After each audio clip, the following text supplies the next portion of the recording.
Warning: the following video contains explicit language which may be offensive to some viewers or inappropriate for children. The content within this video is intended for mature audiences only. Warning: this video will contain spoilers for the 2003 movie, Paycheck.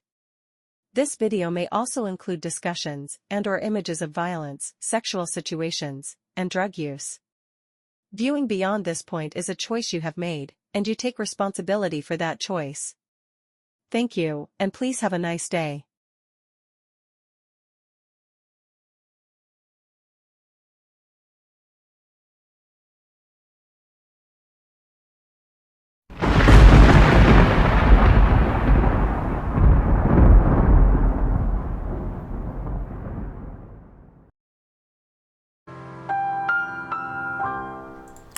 Hello and welcome to this video.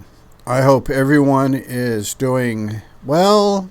I hope everyone's having fun, and I hope the universe is treating you fairly. Today's video is going to be about the 2003 film Paycheck, based on the 1953 short story of the same name by Philip K. Dick. The movie stars Ben Affleck and Uma Thurman. Movie was made on a budget of $60 million, and the box office receipts on it was $117.2 million. Pretty good take. And it's a pretty good movie. It's one of those movies I really enjoyed. The movie's about 119 minutes, so roughly 2 hours. It was put out by DreamWorks, and the release date was December 25th, 2003. It was a Christmas movie. The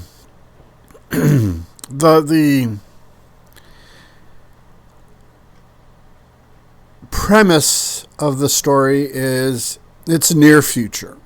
5, 10, 15, 20 years in the future. Always just, the technology is just barely ahead of where we are now. Just, that kind of setup. You have Ben Affleck plays Michael Jennings, who's a super intelligent technology guy. And what he does is he gets paid by companies to reverse engineer the competitors' products. And once he has done it and they've delivered truckloads and truckloads of money, they erase his mind. They erase the knowledge that he gained from the reverse engineering, so he can't sell it down the road. Kind of cuts down on industrial espionage. Well, kind of. It prevents Jennings from selling the secrets that he learns. The secrets that he has. Now, he gets hired by an old college friend at one point to a 3-year project, which is more than longer than normal. And there's potential damage to the brain when they do a 3-year erasure. He goes in, he does this thing, 3 years later he wakes up. He goes to check out his boatloads of money that he thinks he's going to have, and finds that he doesn't have it, that he signed a form relinquishing all of the $92 million that he was supposed to get, and has a bag of trinkets. And everything he looks at, he verifies, that's my handwriting. And this is what kicks off our story. Come to find out, he had fallen in love with Uma Thurman's character, a character named Rachel Porter. And they had a thing going, and through these bag of trinkets that he left himself, the clues, he reconnects with her. They find out that what he built was basically a machine that could source just trillions and trillions and trillions of terabytes of data and give you a fairly accurate projection of possible future. And basically, Jennings, before his mind wipe, decided that was a whole lot more power than anybody should have. And because of this power and what it leads to, potentially, the control and the use of the government, it leads to nuclear war in the near future. So Jennings sets out to decide that this machine needs to be destroyed. And through these, like I said, these clues, these trinkets that he left himself, he goes through and reconnects with his love. They go through their adventure, very harrowing action adventure going on. Well worth it. Some nail biting things. And in the end, they destroy the machine, and you have your happily ever after story. In fact, Jennings specifically buys a particular parrot and realizes one of the last things that he got in his envelopes of trivia, or his trinkets and clues and stuff, led him to that parrot. And so he goes through the cage and finds a winning lottery ticket for $90 million. And you get the closure. You get the finale, the world is saved, blah, blah, blah.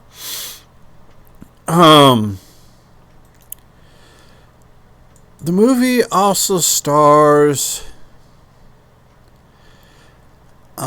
Aaron Eckhart as the bad guy, as the old college friend of Jennings.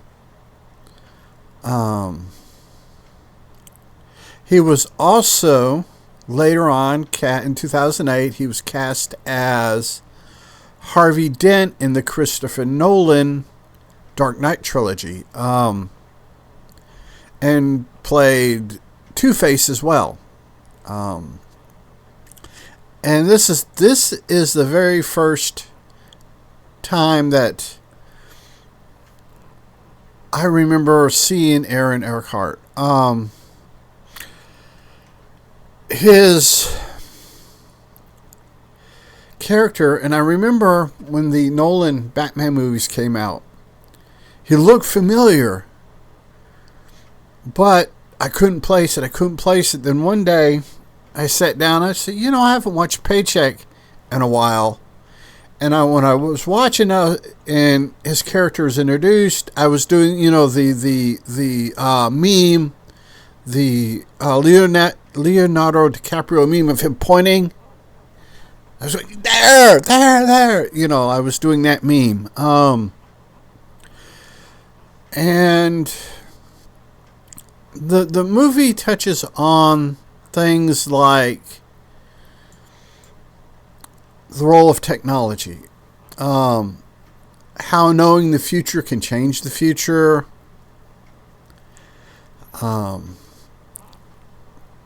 individuality, true love, knowing your partner, because you got to remember Jennings had his mind wiped, and he's pulling these pieces together, and he had to leave clues for his lover to find him on the outside. And it is a very masterful game of cat and mouse. Actually, in this case, it would be a game of cat and mice, because of Uma Thurman's character and Ben Affleck's character. They're navigating the maze to find each other while trying to avoid the cat, which is Aaron Eckhart's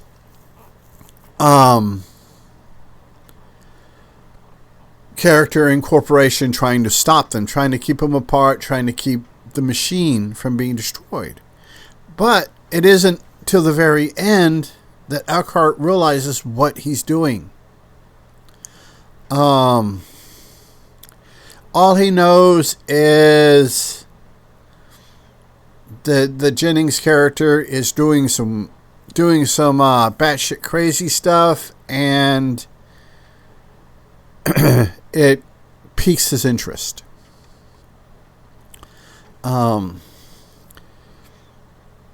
Jennings left the clues based on possible variations, if-then statements. For those of you that are old enough to have done basic programming when you were in high school or junior high, you had the, if-then statements. If this happens, then go to this. If this happens, go to this. If this other thing happens, go to there. And basically what he does is he plots out all these variables, leaves himself the clues to follow these, to cause these variables to happen. And within a certain margin of error, they do. And it's like I said, by him knowing the future, he changed the future. He saves the world from nuclear catastrophe, and it's a really good love story. And Ben Affleck normally doesn't do love stories really well, in my opinion. To me, he's more of a Batman. He was, in my opinion, DC wasted his talents in the movies, in the Justice League movie, in the Batman versus Superman movies. They in my opinion, they fucked him. But that's the kind of characters he plays real well. He did an okay Daredevil, but when he introduced the Elektra love interest, like I said, in my opinion, not Ben Affleck's strong point. Not something he's like I said, he's just not what you think of when you think Ben Affleck. Now, Uma Thurman, I think, is the reason why he comes across so well in the romance part, is because she does romance really well. She does adventure really well. Henry and Jude proves that she can do high-end romance very well. And I did do a video earlier this week on it. So yeah, it's really I think Uma Thurman In a lot of places, she saves the movie. Or I shouldn't say saves the movie.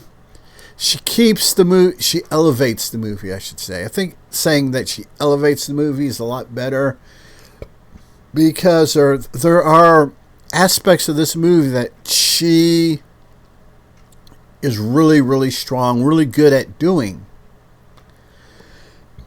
Whereas Ben Affleck, I hate to say it because I like Ben Affleck as an actor.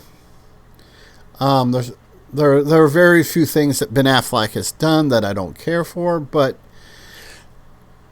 Ben Affleck overall is an actor, but he's kind of a one-trick pony. Or two tricks. He does comedy real well. Mallrats, his homeboy Kevin Smith made Mallrats. Check that movie out. Mallrats is, you got Matt Damon, Ben Affleck, Kevin Smith, Jason Mewes, Jason Lee. I mean, you have this whole, Stan Lee even makes a cameo in it. Great movie. It's a stoner movie, but it's still a great movie. And I recommend checking out Mallrats. But getting back to this movie, like I said, I think Uma Thurman elevates it. There are places that the movie could have, if they would have had a less talented actress in that role, the movie could have fallen apart. But not only does she hold the movie together, she elevates it. She makes it a better movie for her just being in it. So I'm going to kind of wrap this up here. This is kind of a short one. This is going to be going live Thanksgiving, and I know people aren't going to have a lot of time to be watching YouTube videos.